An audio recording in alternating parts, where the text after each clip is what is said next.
¿Cometes errores con las preposiciones en inglés como estos? I am in the bus. The meeting is in Monday. My birthday is at March. Don't worry, you're not alone. Many Spanish-speaking students have difficulties learning and knowing when to use the prepositions in, on, at, and to correctly in English. Hello everyone, welcome back to Crystal Clear English with Krystallo. Today's video is all about the prepositions in, on, at, and to.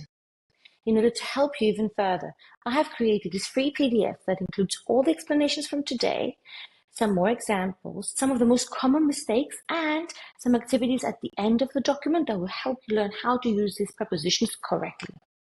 In order to get this free PDF, please use the link in the description or by scanning the QR code.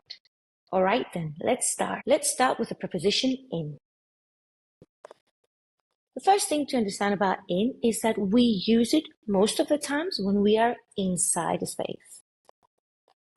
For example, I'm in the living room. My phone is in my bag. She's in her car. We also use in when we refer to spaces or areas. That includes countries, cities, neighborhoods, buildings, etc. For example, we live in Barcelona. Spain is in Europe. We also use in when we refer to longer periods of time. For example,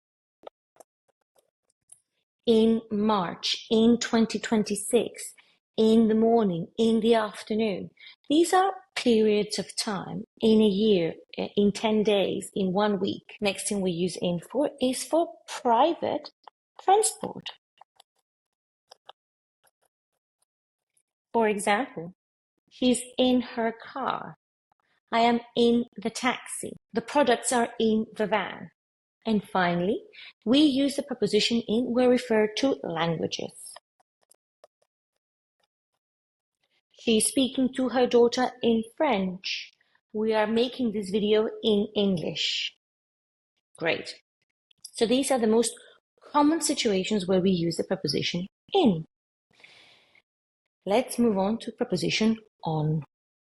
Now, on is when in Spanish we very often use encima. For example, the vase is on the table.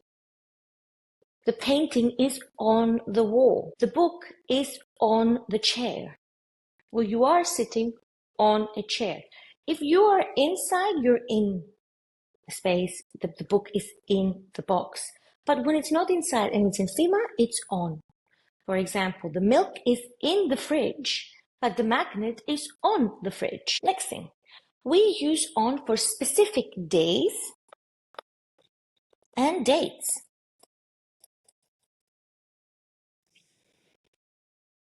What do I mean by specific dates? For example, today is the 1st of July, is an example. This is not a specific day. I'm just talking about today. Today is the 1st of July. But our meeting is on the 1st of July. So when you're referring to specific events, whether that is your birthday, a meeting, the class, whatever, you're saying it is on the 1st of July. But when you're not referring to a specific event, you just simply say today is the 1st of July without any prepositions. Next thing is that we use the preposition on when we talk about technology. For example, I want to show you a photo on my phone, or you go online to check information on the website, on Facebook, on YouTube, on all these different platforms. Fantastic. We also use on when we talk about public transport.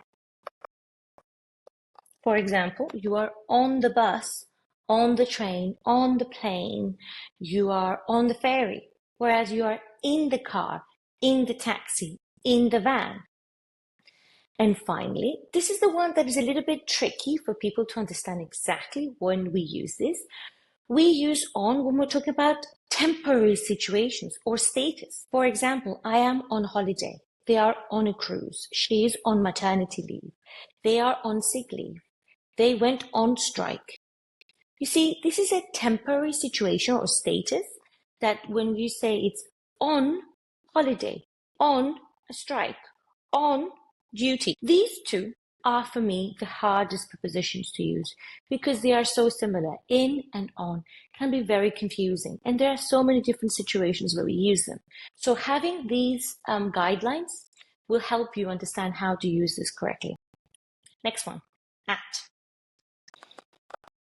At is fairly simple. We use at when we talk about specific moment in time.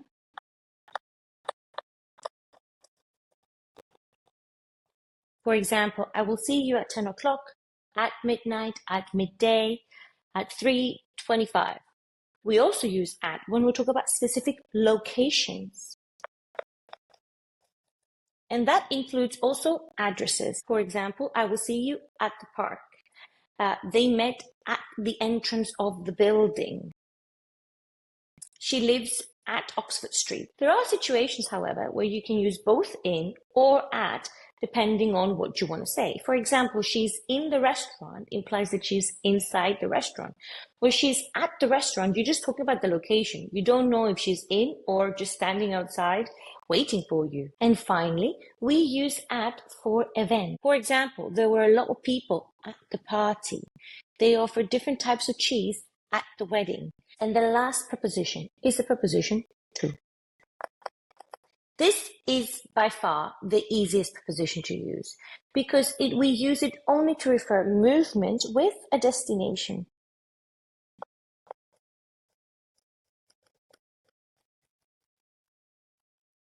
For example, I am driving to the airport. She's walking to the station. They are running to the school. We are flying to Greece. All of these use movement, and for this reason, we use a preposition to because we're including the destination.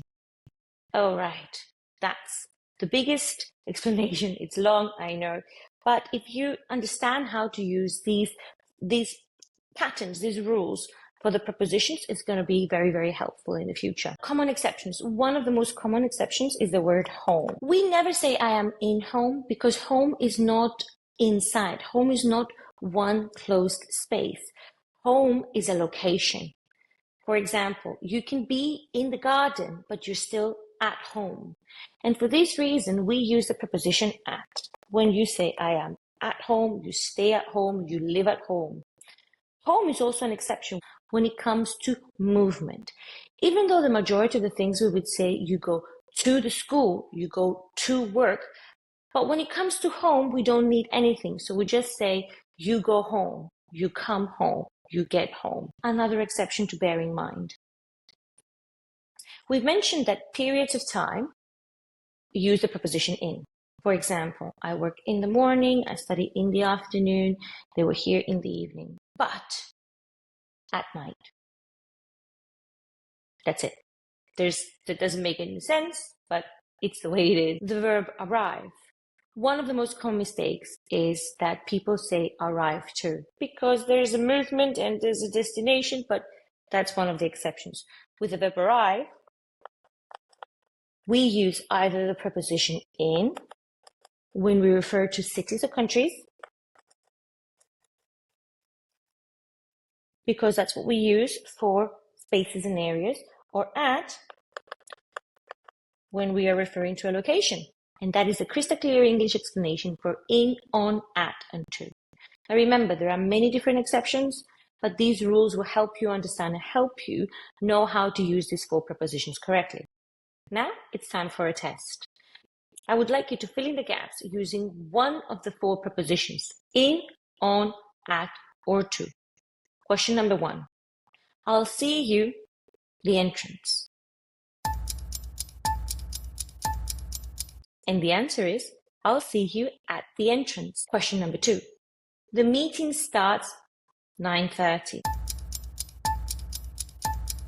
And the answer is, the meeting starts at 9:30. Question number 3. I found your glasses, the table. And the answer is, I found your glasses on the table. Question number 4. I will see you Monday. And the answer is, I'll see you on Monday. And finally, question number 5. He was born 1995. And the answer is, he was born in 1995. And that's it. That's the end of our video, explaining the differences between in, on, at, and to. In order to complete your learning, I really recommend you download the free PDF that I have available for you in the link description or by scanning the QR code in order to fully understand how to use these 4 positions correctly.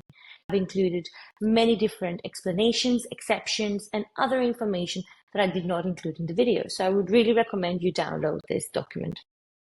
And that's it.